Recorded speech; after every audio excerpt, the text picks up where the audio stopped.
और देखिए पिछले 12 घंटे के अंदर ईरान, अमेरिका, इजराइल और गाजा से संबंधित जितने सारे अपडेट्स हैं वो मैं आपको बताऊंगा।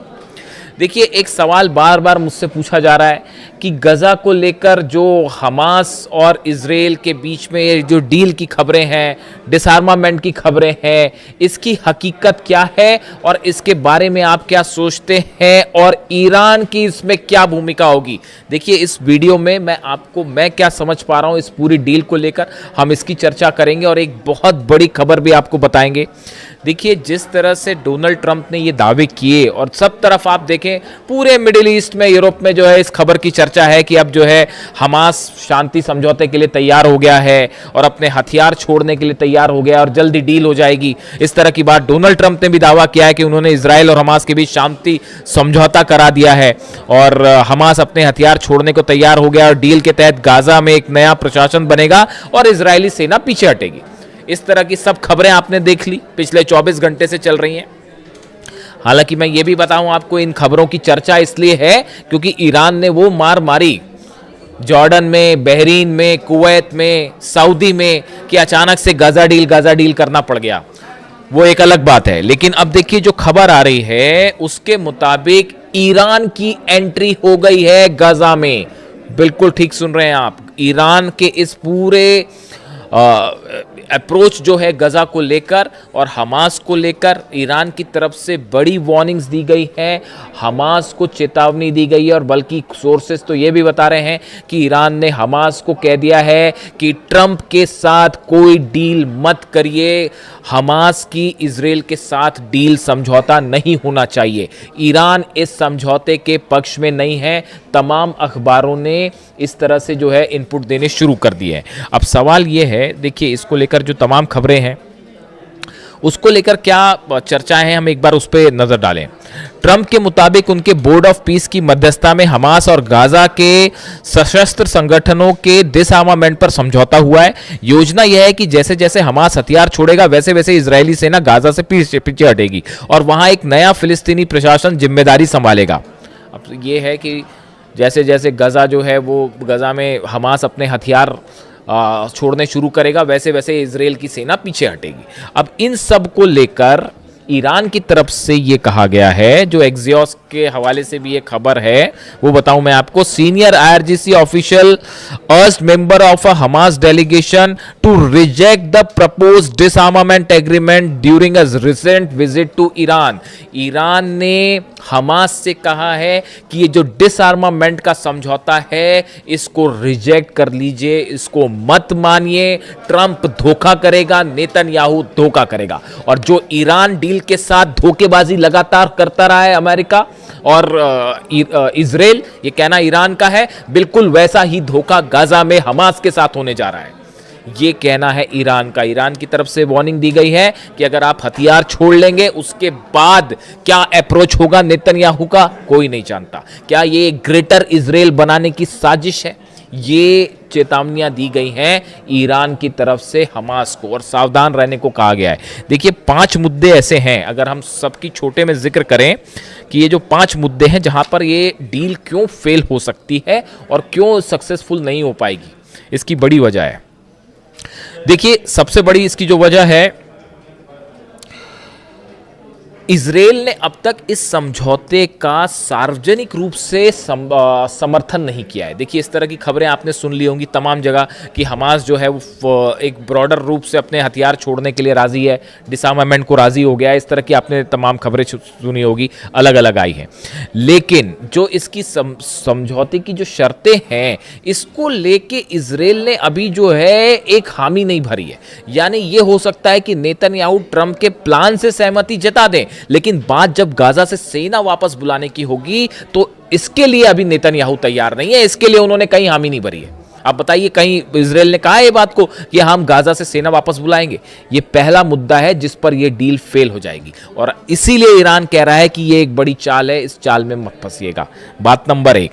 बात नंबर 2, हमास के बड़े हथियार जो हैं वो लिस्ट में शामिल ही नहीं है। शुरुआती चरण में सिर्फ नई प्रशासनिक व्यवस्था यानी पुलिस से जुड़े लोगों के हथियार सौंपे जाने की बात कही गई है।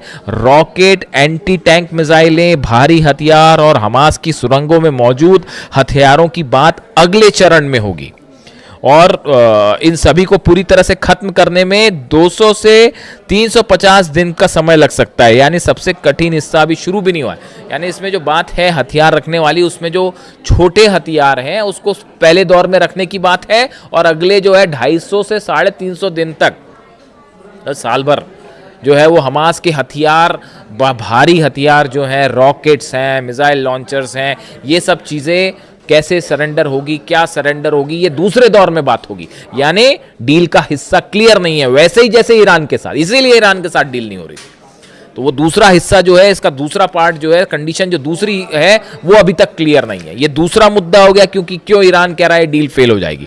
तीसरा, क्या इजराइल मानेगा हमास की बात? ट्रंप की इस डील में गाजा से इजराइल की सेना पीछे हटेगी, लेकिन इसके लिए जरूरी है कि हमास अपने हथियार डाल दे। अगर इजराइल को लगा कि हमास ने कुछ हथियार छिपा रखे हैं, सुरंगें नहीं तबाह की गई हैं या उसकी सैन्य संरचना अभी भी एक्टिव है, आर्मी अगर एक्टिव है तो वो इस डील को रोक देगा। अब ये बताइए कि ये बात जो है पूरे इसकी जो तीसरी वीकनेस है इस समझौते की, कि कभी भी इजराइल ये कह सकता है कि साहब नहीं, अभी तो हमास ने जो है अपने हथियार नहीं सरेंडर किए पूरी तरह से और अभी भी कई हथियार छुपे हुए हैं। ये कह के इजराइल जब चाहे वो इस समझौते को तोड़ देगा अपनी सुविधा के मुताबिक।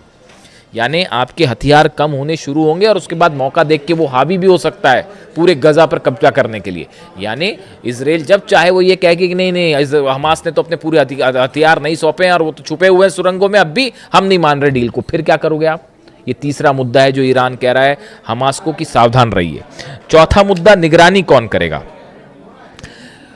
हथियार कितने सौंपे गए, हथियार कहां कहां है, सुरंगें कहां कहां है, इसकी निगरानी कौन करेगा साहब? कौन सी कमेटी बैठेगी और कौन सा? इसके बारे में कोई साफ स्थिति ही नहीं है।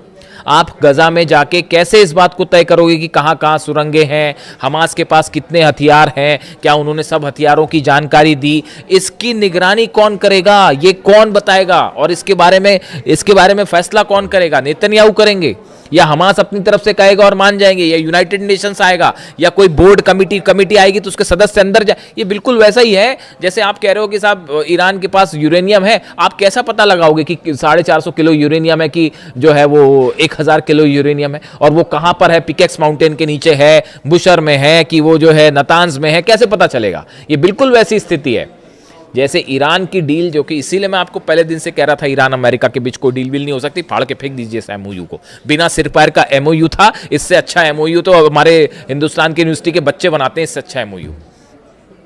समझ रहे हैं आप?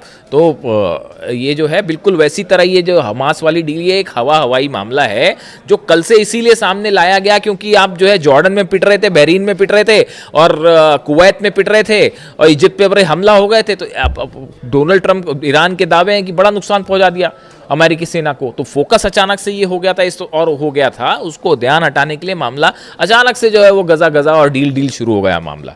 तो अब चौथा जो मामला पेच है इसमें कि निगरानी कौन करेगा? कौन सी एजेंसी बताएगी कि हाँ हमास के पास इतने हथियार हैं? कोई नहीं बता सकता। जैसे ये कोई नहीं बता सकता कि ईरान के पास कितना यूरेनियम है, कहां कहां यूरेनियम है। 450 किलो यूरेनियम, अब कैसे पता जी 450 किलो यूरेनियम है? मैं कह रहा हूं 1000 किलो यूरेनियम है, तो वो क्या कहां छुपा है, नहीं छुपा है? कल को आप कहोगे छुप, आपने बताई नहीं जगह, फिर क्या होगा? पांचवा मुद्दा देखिए, नई सरकार बनाना आसान नहीं है। इसमें कहा गया है कि साहब नई सरकार बनेगी, ट्रंप के प्लान में एक नई तकनीकी फिलिस्तीनी प्रशासन की बात कही गई है, लेकिन युद्ध से तबाह इलाके में नई सरकार खड़ी करना, विस्थापित लोगों की वापसी कराना, सुरक्षा संभालना और अंतर्राष्ट्रीय बल के साथ तालमेल बनाना बेहद कठिन है। देखिए हमास जो है अनौपचारिक प्रभाव वहाँ बनाए हुए है, ऐसे में वहाँ पर एक नई सरकार बनाना, ये इसमें कोई इंटरनेशनल फोर्स आके वहाँ पर कोई बॉडी बना दे, कोई बाहर की शक्तियाँ आके गाजा में एडमिनिस्ट्रेशन को कंट्रोल कर ले, उनकी मंशा कौन तय करेगा? उसमें जो है कहीं किसी तरह से फिर से उसको कब्जाने की कोशिश तो नहीं हो रही गजा को? ये ऐसे तमाम सवाल है, कैसे उस पर भरोसा किया जाएगा? गजा के लोग कैसे भरोसा करेंगे? ये वो तमाम बातें हैं, ये पांचवी वीकनेस है। कि वहाँ पे नई एडमिनिस्ट्रेटिव गवर्नमेंट कैसे बनेगी, बॉडी कैसे बनेगी, इसको लेकर कुछ साफ ही नहीं है मामला। ये 5 मुद्दे हैं जिसमें ऐसा लगता है कि ये डील ज़्यादा अगर सफल नहीं हो पाएगी पहली तौर पे, दूसरी बात अगर चलती भी है ज़्यादा तो टिक नहीं पाएगी, और इसमें जो है अपनी सुविधा के मुताबिक जब नेतन्याहू चाहेगा वो इस डील को तोड़ देगा। लेबनान पर लगातार हमले हो रहे हैं, कल इस डील की पूरी चर्चा होती रही सब जगह। आप देखिए पूरे अरब देशों के अखबार उठा के देखिए, सब जगह यही चर्चा, अमेरिका में, यूरोप में, कि हमास की डील, हमास की डील, हमास तैयार, हमास तैयार, ये चर्चा चल रही है। और दूसरी तरफ जो है वो 4 फिलिस्तीनी बच्चों पर हमले हो रहे हैं, 11 लोगों पर हमले हुए, 4 बच्चे शामिल हैं, फिलिस्तीन पे ही हमले हुए इजराइल के। फिर काय की डील? लेबनान में आप देखिए जैसे ही नेतन्याहू ट्रंप से मिले हैं उसके बाद लेबनान में, दक्षिणी लेबनान में जबरदस्त हमले शुरू कर दिए इजराइल ने। क्या मतलब इस बात का? ईरान बार बार कह रहा है कि लेबनान पर जब तक हमला नहीं होगा हम कोई बात नहीं करेंगे। फिर नेतन्याहू ने क्यों हमले शुरू किए लेबनान में? इजराइल के आर्मी चीफ क्यों कह रहे हैं कि लेबनान से हम वापस नहीं आएंगे? तो वो कैसे मान जाएंगे? जब लेबनान से वापस नहीं आएंगे तो गजा से वापस आने के लिए कैसे मान जाएंगे? बड़ी साधारण सी बात है साहब। देखिए अली खामेनी साहब का यही विजन था, यही उनका विजन था, इसीलिए वो जानते थे कि अमेरिका के साथ कोई डील करने का मतलब नहीं है। और यही अहमद वाहिदी साहब समझा रहे हैं, यही मुस्तफा खामेनी जो हार्ड लाइनर्स हैं ईरान के, वो यही मान के चलते हैं, जो रास्ता अली खामेनी साहब ने दिखाया कि भैया इनकी नीयत पर विश्वास ही नहीं किया जा सकता। यही बात अली खामेनी साहब कहते थे, इसलिए उन्होंने डील वील के चक्कर में पड़े नहीं, और इसीलिए वो 30 साल तक वहां पर उन्होंने शासन भी किया। आप क्या सोच रहे हैं, ये क्या कोशिश हो रही है? जो सऊदी, ये 14 देशों की सेना बनाने की बातें चल रही है, ये क्या कोशिश है? ये क्या लाल सागर के लिए ये सेना बनाई जा रही है? ये सेना बनाई जा रही है ईरान के अगेंस्ट।